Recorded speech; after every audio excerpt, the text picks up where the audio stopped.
10 நிமிஷத்தில் பிரிஞ்சி. ஒரு குக்கரில் 3 டேபிள் ஸ்பூன் எண்ணெய், 2 டீஸ்பூன் நெய், பட்டை, லவங்கம், கிராம்பு, சோம்பு, பிரிஞ்சி இலை இது எல்லாத்தையும் போட்டு நல்லா வறுத்துக்கோங்க.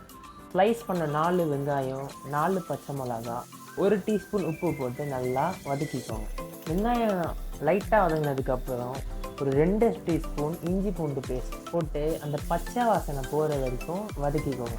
ஸ்லைஸ் பண்ண 3 தக்காளி, 1 டீஸ்பூன் மஞ்சள் பொடி போட்டு வதக்கிக்கோங்க. தக்காளி வெங்காயம் நல்லா வதங்கினதுக்கப்புறம் 1 டேபிள் ஸ்பூன் கரம் மசாலா, சீரகத்தூள், மல்லித்தூள், காஷ்மீரி சில்லி, குழம்பு சில்லி பவுடர் போட்டு நல்லா வதக்கிக்கோங்க. ஒரு கை ஃபுல்லாக மின்ட் லீஃப் போட்டு நல்லா கலந்து விட்ருங்க. 1/4 கப்பு தயிர், நல்லா 10 நிமிஷம் ஊற வச்ச பச்சை பட்டாணி ஒரு கப்பு, கியூபாக டைஸ் பண்ண உருளைக்கிழங்கு 1 கப்பு போட்டு அந்த மசாலாஸ் இருக்கு இல்லையா அது கூட நல்லா கலந்து விட்ருங்க. 2 கப்பு பாஸ்மதி ரைஸ் ஒரு 10 நிமிஷம் ஊற வச்சேன் அது போட்டு 3.5 கப்பு தண்ணி ஊற்றிக்கோங்க.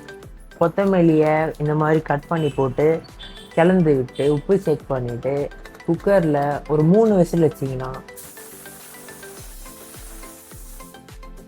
ப்ரெஷர் அடங்கினோடனே அதை திறந்தீங்கன்னா ஒன்றும் இல்லை, புகை வரும். அப்படியே ஆவி பறக்க பிரிஞ்சி.